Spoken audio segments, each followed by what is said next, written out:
Hi hello friends, ನೀವು ನೋಡ್ತಾ ಇದ್ದೀರಾ ಮಾಸ್ಟರ್ ಮೆಕ್ಯಾನಿಕ್ ಯೂಟ್ಯೂಬ್ ಚಾನಲ್. ನಾನು ನಿಮ್ಮ ಪ್ರೀತಿಯ ಅಭಿಷೇಕ್.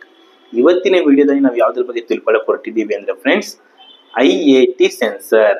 IAT ಸೆನ್ಸರ್ ಅಂದ್ರೆ ಏನು, ಈ ಒಂದು ಸೆನ್ಸರ್ ಒಳಗಡೆ ಯಾವ ಒಂದು ಎಲಿಮೆಂಟ್ ಇರುತ್ತೆ, ಆ ಎಲಿಮೆಂಟ್ ಕೆಲಸ ಏನು, ಆ ಎಲಿಮೆಂಟ್ ಪ್ರಾಬ್ಲಮ್ ಆಯ್ತು ಅಂದ್ರೆ ಈ ಸೆನ್ಸರ್ ಪ್ರಾಬ್ಲಮ್ ಆಯ್ತು ಅಂದ್ರೆ ಇಂಜಿನ್ ಅಲ್ಲಿ ಏನೆಲ್ಲ ಪ್ರಾಬ್ಲಮ್ ಸಿಂಟಮ್ಸ್ಗಳು ಕಂಡು ಬರುತ್ತೆ, ಅದು ಯಾವ ರೀತಿ ಸಿಗ್ನಲ್ ECM ಕೊಡುತ್ತೆ, ಮತ್ತೆ ಡಯಾಗ್ನೋಸ್ಟಿಕ್ ಟ್ರಬಲ್ ಕೋಡ್ಸ್ ಯಾವ್ದೆಲ್ಲ ಬರುತ್ತೆ, ಮತ್ತೆ ಅದನ್ನ ಯಾವ ರೀತಿ ಸರಿ ಮಾಡ್ಕೊಳ್ಳೋದು ಅಂತ ಈ ವಿಡಿಯೋ ಸಂಪೂರ್ಣವಾಗಿ ತಿಳ್ಕೊಳ್ಳೋಣ ಫ್ರೆಂಡ್ಸ್. ಓಕೆನಾ, ಬನ್ನಿ ಫ್ರೆಂಡ್ಸ್ ಸ್ಟಾರ್ಟ್ ಮಾಡೋಣ. ನೀವು ಸ್ಕಿಪ್ ಮಾಡ್ದಂಗೆ ನೋಡಿ, ತುಂಬಾ ಇನ್ಫಾರ್ಮೇಶನ್ ಸಿಗುತ್ತೆ ಫ್ರೆಂಡ್ಸ್ ನಿಮಗೆ.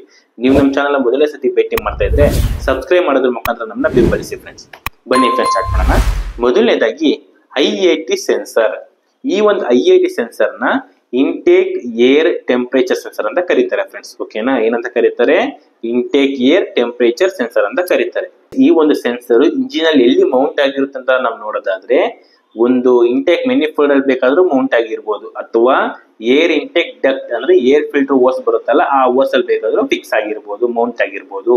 ಓಕೆನಾ, ಈ ಒಂದು ಸೆನ್ಸರ್ ಒಳಗಡೆ ಯಾವ ಒಂದು ಎಲಿಮೆಂಟ್ ಇರುತ್ತೆ ಅಂತ ಅಂದ್ರೆ NTC ಟ್ರಾನ್ಸಿಸ್ಟರ್ ಅನ್ನೋ ಒಂದು ಎಲಿಮೆಂಟ್ ಇರುತ್ತೆ ಫ್ರೆಂಡ್ಸ್. ಓಕೆನಾ, ಇದೇನ್ ಕೆಲಸ ಮಾಡುತ್ತೆ ಅಂತಂದ್ರೆ, ಅಟ್ಮಾಸ್ಫಿಯರಿಕ್ ಏರ್ ಅಂದ್ರೆ ಈ ಗಾಳಿ ಇಂಜಿನ್ ಒಳಗಡೆ ಬರಬೇಕಾದ್ರೆ ಯಾವ ಟೆಂಪರೇಚರ್ ಅಲ್ಲಿ ಬರುತ್ತೆ, ಇಂಟೆಕ್ ಮೆನಿಫೋಲ್ಡ್ ಹೋಗುತ್ತಲ್ಲ ಫ್ರೆಂಡ್ಸ್, ಅಟ್ಮಾಸ್ಫಿಯರಿಕ್ ಏರ್, ಈಚೆ ಇರೋ ಏರ್ ಇಂಟೆಕ್ ಮೆನಿಫೋಲ್ಡ್ ಹೋಗುತ್ತಲ್ಲ, ಆ ಒಂದು ಏರ್ ಯಾವ ಟೆಂಪರೇಚರ್ ಅಲ್ಲಿ ಇದೆ. ಟೆಂಪರೇಚರ್ ಜಾಸ್ತಿ ಆದಾಗ ಆ ಒಂದು NTC ಟ್ರಾನ್ಸಿಸ್ಟರ್ ಅಲ್ಲಿ ರೆಸಿಸ್ಟೆನ್ಸ್ ಇರುತ್ತೆ, ಆ ರೆಸಿಸ್ಟರ್ ಕಮ್ಮಿ ತೋರಿಸುತ್ತೆ. ಟೆಂಪರೇಚರ್ ಜಾಸ್ತಿ ಆದಾಗ ಕಮ್ಮಿ ತೋರಿಸುತ್ತೆ ರೆಸಿಸ್ಟೆನ್ಸ್, ಟೆಂಪರೇಚರ್ ಕಮ್ಮಿ ಆದಾಗ ರೆಸಿಸ್ಟೆನ್ಸ್ ಜಾಸ್ತಿ ತೋರಿಸುತ್ತೆ. ಅದು ಜಾಸ್ತಿ ಬಂದು ECM ಸಿಗ್ನಲ್ ರೂಪದಲ್ಲಿ ಅಂದ್ರೆ ವೋಲ್ಟೇಜ್ ಸಿಗ್ನಲ್ ರೂಪದಲ್ಲಿ ಸಿಗ್ನಲ್ ಕೊಡುತ್ತೆ. ಓಕೆನಾ ಫ್ರೆಂಡ್ಸ್, ಅರ್ಥ ಆಯ್ತಲ್ಲ ನಿಮ್ಗೆ. ಟೆಂಪರೇಚರ್ ಜಾಸ್ತಿ ಆದಾಗ ರೆಸಿಸ್ಟೆನ್ಸ್ ಕಮ್ಮಿ ಆಗುತ್ತೆ, ಟೆಂಪರೇಚರ್ ಕಮ್ಮಿ ಆದಾಗ ರೆಸಿಸ್ಟೆನ್ಸ್ ಜಾಸ್ತಿ ಆಗುತ್ತೆ. ಆ ಜಾಸ್ತಿ ಆಗಿ ರೆಸಿಸ್ಟೆನ್ಸ್ ECM ಗೆ ವೋಲ್ಟೇಜ್ ರೂಪದಲ್ಲಿ ಸಿಗ್ನಲ್ ನ ಕೊಡುತ್ತೆ. ಯಾವ ವೋಲ್ಟೇಜ್ ರೂಪದಲ್ಲಿ, ಅನಲಾಗ್ ವೋಲ್ಟೇಜ್ ರೂಪದಲ್ಲಿ ಸಿಗ್ನಲ್ ನ ಕೊಡುತ್ತೆ. ಓಕೆನಾ ಫ್ರೆಂಡ್ಸ್ ಇವಾಗ ನೋಡೋಣ ಫ್ರೆಂಡ್ಸ್, ECM ಏನ್ ಕೆಲಸ ಮಾಡುತ್ತೆ ಅಂತ. ECM ಏನ್ ಕೆಲಸ ಮಾಡುತ್ತೆ, ಈ ಒಂದು ಸಿಗ್ನಲ್ ನ ತಗೊಂಡು ಅಂತಂದ್ರೆ ಫ್ಯೂಯಲ್ ಡ್ಯೂರೇಷನ್ ನ ಕಂಟ್ರೋಲ್ ಮಾಡುತ್ತೆ. ಫ್ಯೂಯಲ್ ಡ್ಯೂರೇಷನ್ ಜಾಸ್ತಿ ಮಾಡುತ್ತೆ, ಕಮ್ಮಿ ಮಾಡುತ್ತೆ. ಏನಕ್ಕೆ ಅಂದ್ರೆ ಕೋಲ್ಡ್ ಸ್ಟಾರ್ಟ್.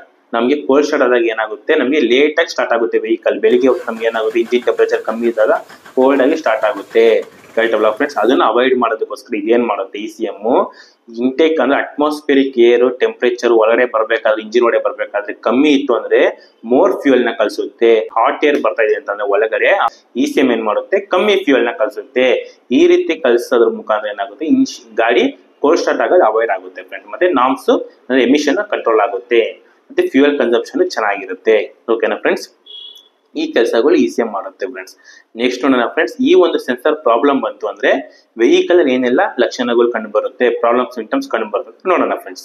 ಏನೆಲ್ಲ ಬರುತ್ತೆ ಅಂತ ಅಂದ್ರೆ, ಹಾಲ್ ಸ್ಟಾರ್ಟಿಂಗ್ ಆಗುತ್ತೆ, ಮತ್ತೆ ಮಾಲ್ ಫಂಕ್ಷನ್ ಇಂಡಿಕೇಶನ್ ಲೈಟ್ ನಿಮಗೆ ಗ್ಲೋ ಆಗುತ್ತೆ, ಇಂಜಿನ್ ವೈಬ್ರೇಷನ್ ಆಗುತ್ತೆ, ಎಸಿಟೇಷನ್ ಆಗುತ್ತೆ, ಮತ್ತೆ ಪೂರ್ ಫ್ಯೂಯಲ್ ಎಕಾನಮಿ ಅಂದ್ರೆ ಮೈಲೇಜ್ ಕಮ್ಮಿ ಬರುತ್ತೆ, ಫ್ಯೂಯಲ್ ಕನ್ಸಂಪ್ಷನ್ ಜಾಸ್ತಿ ಆಗ್ತಾ ಇರುತ್ತೆ, ಮತ್ತೆ ನಾಕಿಂಗ್ ಸೌಂಡ್ ಬರ್ತಾ ಇರುತ್ತೆ, ಕಟ ಕಟ ಕಟ ಅನ್ನೋ ಸೌಂಡ್ ಬೇರೆ ಬರ್ತಾ ಇರುತ್ತೆ ಫ್ರೆಂಡ್ಸ್. ನಿಮ್ಗೆ ಈ ಎಲ್ಲ ಲಕ್ಷಣಗಳು ಬಂತ ನಿಮ್ಗೆ ಗೊತ್ತಾಗಬೇಕು IAT ಸೆನ್ಸರ್ ಪ್ರಾಬ್ಲಮ್ ಆಗಿದೆ ಅಂತ.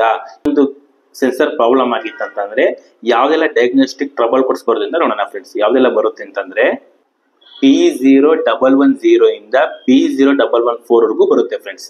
ಯಾವ್ಯಾವ್ದು ಅಂತಂದ್ರೆ P0110, P0311, P0112, P0113, P0114 ಇಷ್ಟು DTCಗಳನ್ನು ಈ ಒಂದು IAT ಸೆನ್ಸರ್ಗೆ ರಿಲೇಟೆಡ್ ಆಗಿರುತ್ತೆ ಫ್ರೆಂಡ್ಸ್. ಓಕೆನಾ, ಈ ಒಂದು ಸೆನ್ಸರ್ ಪ್ರಾಬ್ಲಮ್ ಆಯ್ತು ಅಂದ್ರೆ ಇಷ್ಟೆಲ್ಲ DTCಗಳು ಬರುತ್ತೆ. ಇದನ್ನ ಯಾವ ರೀತಿ ಸರಿ ಮಾಡ್ಕೊಳ್ಳೋದು ಅಂತಂದ್ರೆ, ಮೊದಲನೇದಾಗಿ ನೀವೇನ್ ಚೆಕ್ ಮಾಡಬೇಕು, ಸ್ಕ್ಯಾನ್ ಟೂಲ್ ನ ಹಾಕಿ ಡಾಟಾ ಲಿಸ್ಟ್ ನ ಚೆಕ್ ಮಾಡಬೇಕು. ಸರ್ವಿಸ್ ಮ್ಯಾನ್ಯಲ್ ಓಪನ್ ಮಾಡಿ ಈ ಕಡೆ ಡಾಟಾ ಲಿಸ್ಟ್ ನ ತಗೊಂಡು ಕಂಪೇರ್ ಮಾಡಿ, ಏನಾದ್ರು ವ್ಯಾಲ್ಯೂಸ್ ಅಲ್ಲಿ ಪ್ರಾಬ್ಲಮ್ ಇದೆ ಅಂದ್ರೆ ಚೆಕ್ ಮಾಡಿ, ವೋಲ್ಟೇಜ್ ಕಮ್ಮಿ ಬರ್ತಾ ಇದೆ ಜಾಸ್ತಿ ಬರ್ತಾ ಇದೆ ಚೆಕ್ ಮಾಡಿ. ಮತ್ತೇನ್ ಚೆಕ್ ಮಾಡ್ಬೇಕು, ನೀವು ಕಪ್ಲರ್ ಚೆಕ್ ಮಾಡ್ಬೇಕು.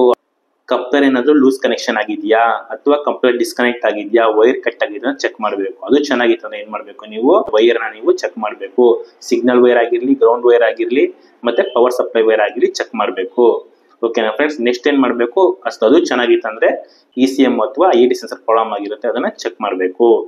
ಓಕೆನಾ ಫ್ರೆಂಡ್ಸ್, ಈ ತರ ಚೆಕ್ ಮಾಡೋದ್ರ ಮುಖಾಂತರ ನೀವು ಈ ಒಂದು ಪ್ರಾಬ್ಲಮ್ ನ ಸಾಲ್ವ್ ಮಾಡ್ಕೋಬಹುದು ಫ್ರೆಂಡ್ಸ್. ಓಕೆನಾ, ನಿಮ್ಗೆ ಈ ವಿಡಿಯೋ ಇಷ್ಟ ಆಗಿದೆ ಫ್ರೆಂಡ್ಸ್, ದಯವಿಟ್ಟು ಲೈಕ್ ಮಾಡಿ, ಶೇರ್ ಮಾಡಿ, ಸಬ್ಸ್ಕ್ರೈಬ್ ಮಾಡಿ ಫ್ರೆಂಡ್ಸ್. ಧನ್ಯವಾದಗಳು.